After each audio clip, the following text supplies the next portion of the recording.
Olá, Prof. Pri por acá, e se você não me conhece, eu sou a professora de espanhol dos brasileiros que querem estudar na Argentina e que para isso precisam do certificado de espanhol. Eu tenho um curso de espanhol para ajudar, né, as pessoas a conseguirem o seu certificado e eu compartilho bastante conteúdo no meu perfil do Instagram, que é Prof. Priscila Espanhol, e aqui mesmo no meu canal do YouTube tem vários vídeos aí que podem te ajudar a aprender espanhol e a conseguir o certificado, tá? Então visite aqui o meu canal, veja as aulas, pegue o caderno, assim, considere uma aula mesmo, né, para escrever, anotar e tudo mais.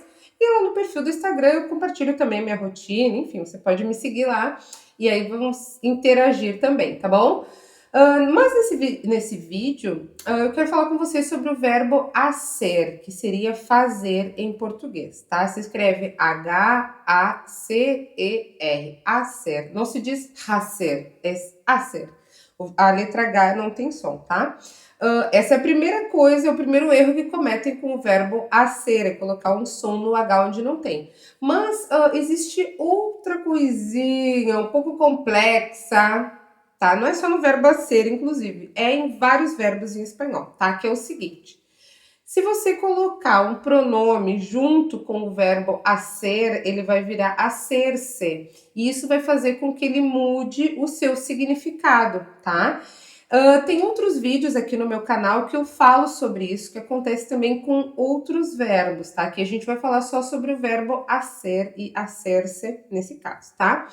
Bom, então assim, quando não tem o pronome, quando a gente diz hacer, significa fazer. Por exemplo, vou hacer um arroz, eu vou fazer um arroz, tá? Vou hacer exercícios, eu vou fazer exercícios, tá? Ele tem exatamente o mesmo significado.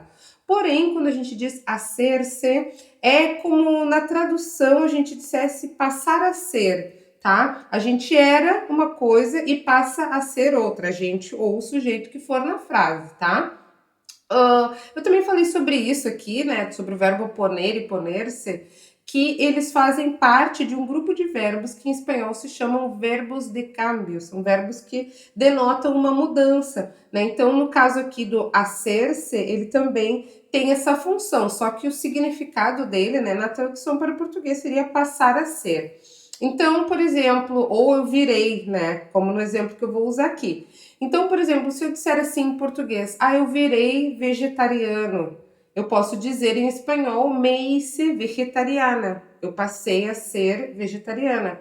Ou também tem o sentido de fazer amizade, né? Por exemplo, me hice amiga de Juan, eu fiquei amiga, eu virei amiga, eu fiz amizade com o Juan, entendeu? Então, o verbo hacer-se com o pronome, ele muda o significado. E como eu disse nos outros vídeos, eu digo sempre, eu vou gravar uma música sobre isso, tá? O espanhol é um idioma altamente verbal, você precisa incluir nos seus estudos estudo de verbo, que significa o quê? Estudar a conjugação dos verbos, se eles são verbos especiais aí, como o caso do verbo hacer-se, o verbo gustar é um verbo especial. Existem vários verbos especiais em espanhol que você precisa saber a sua conjugação, precisa saber aspectos gerais, assim, né, relacionados ao verbo, que é a questão dos complementos, né? A gente coloca o pronome antes ou depois do verbo. Quando que a gente coloca depois? Então tem que saber também, né? Então tudo isso inclui aí estudo de verbos. Você precisa dedicar tempo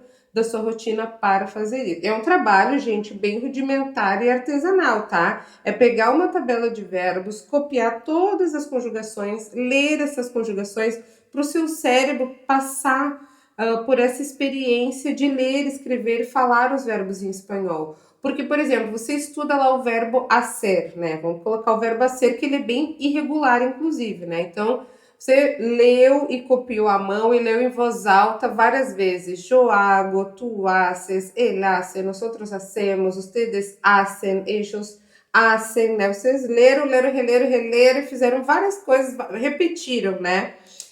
O contato com o verbo a ser aí conjugado. Quando vocês forem ler um texto ou ouvirem, né, frases em vídeos, filmes, enfim, séries, né, músicas em espanhol, e a pessoa lá no meio de um monte de fala vai dizer que hago. O ouvido de vocês, o cérebro de vocês vai dizer, opa, vai identificar, eu já sei, é o verbo hacer, mas aí vocês vão estar vendo na prática. Então é todo um processo que você precisa realizar para entender os verbos, memorizar e o que chegar na hora da prova de espanhol, saber direitinho como usar, tá? Não adianta só saber o verbo ser, eu sei que existe, eu sei que ele pode significar fazer ou pode significar passar a ser, né? Ou virar nesse sentido de transformação. Mas não, você precisa saber usar, conjugar direitinho, colocar o pronome no lugar certo, tá? Então, faça isso, estude os verbos. Se você está no meu curso, né, no curso da Profipri, lá tem um módulo só sobre estudo de verbos. Eu explico direitinho, conjugação, pronome e tudo mais, tá? Inclusive, eu seleciono 22 verbos. Eu me dei trabalho de selecionar os 22 verbos mais importantes do espanhol que tem lá nesse módulo de verbos. Então, me siga no Instagram para você saber quando eu vou abrir as matrículas para o meu curso, tá? Meu perfil é Profipri Espanhol, você me segue lá a gente coloca a informação de quando tem matrículas para o curso da Profipri, tá? Aí você vai poder entender melhor aí toda a explicação sobre os verbos em espanhol. Mas com essa explicação que eu dei aqui agora e fazendo o que eu disse, né? O estudo de verbo, conjugação, ler, ouvir em espanhol, tentar identificar esses verbos que você estudou, né, nesses materiais, você já vai aprender bastante, tá? Então é isso, vamos terminando o vídeo aqui. Se você gostou, deixe seu like, compartilhe aí com a galera que está tentando aprender espanhol para conseguir o certificado, né? Estudar na Argentina. E é isso. Um beijo enorme, nos vemos no próximo vídeo.